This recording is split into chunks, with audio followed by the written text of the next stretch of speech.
கடலூர் தொகுதியில் போட்டியிட திமுகவின் நிர்வாகிகள் பலர் போட்டி போட்டு வந்தாலும் அந்த தொகுதியில் இளைஞரணியைச் சேர்ந்த புதுமுகத்திற்கு வாய்ப்பு கொடுக்க உதயநிதி ஸ்டாலின் முடிவு செய்திருப்பதாக பரபரப்பு தகவல் வெளியாகியுள்ளன. அதனால் அங்கு இளைஞரணியைச் சேர்ந்த நிர்வாகியை தேர்வு செய்யும் பணி மும்முரமாக நடந்து வருகிறது. தேர்தல் தேதி இன்னும் சில நாட்களில் அறிவிக்கப்படவுள்ள நிலையில் கட்சிகள் இப்போதே வேட்பாளர் தேர்வில் மும்முரம் காட்டி வருகிறார்கள்.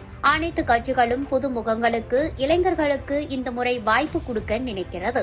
அந்த வகையில் திமுகவில் இளைஞர் அணியைச் சேர்ந்த நிர்வாகிகளுக்கு முக்கியத்துவம் கொடுத்து அவர்களில் அதிக பேருக்கு எம்எல்ஏ சீட் கொடுக்க வேண்டும் என்று முதலமைச்சர் ஸ்டாலினிடம் திமுக இளைஞரணி செயலாளர் உதயநிதியே ரெக்கமெண்ட் செய்திருக்கிறார். அதனால் திமுக இளைஞர் அணியினர் இந்த முறை எம்எல்ஏ சீட் பெற்றுவிட முயற்சித்து வருகிறார்கள். கடலூர் எம்எல்ஏவாக இருக்கும் திமுகவை சேர்ந்த ஐயப்பன் மீது தொடக்கம் முதலே கட்சி தலைமை கடும் அதிருப்தியில் இருந்து வருகிறது. குறிப்பாக கடலூர் மாநகராட்சி தேர்தல் நடந்த உள்ளடி வேளையால் ஆளுங்கட்சி எம்எல்ஏவான ஐயப்பனை கட்சியில் இருந்து சஸ்பெண்ட் செய்தது திமுக.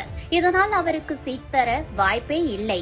அதன் காரணமாகவே புதிய முகத்திற்கு திமுக தலைமை வாய்ப்பு கொடுக்கவிருக்கிறது.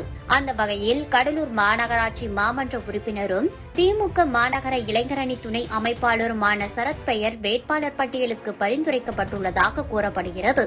பிஇ ஏரோநாட்டிக்கல் இன்ஜினியரிங் படித்துவிட்டு அரசியலில் உள்ள ஆர்வம் காரணமாக திமுகவில் செயல்பட்டு வரும் சரத்தை வேட்பாளர் ஆக்கினால் கடலூர் தொகுதியில் திமுகவிற்கு புத்துயிர் ஊட்டியது போல இருக்கும் என கருதி இளைஞரும் படித்தவருமான சரத்திற்கு எம்எல்ஏ சீட் கொடுக்க அதிக வாய்ப்பிருப்பதாக தகவல் வெளியாகிறது.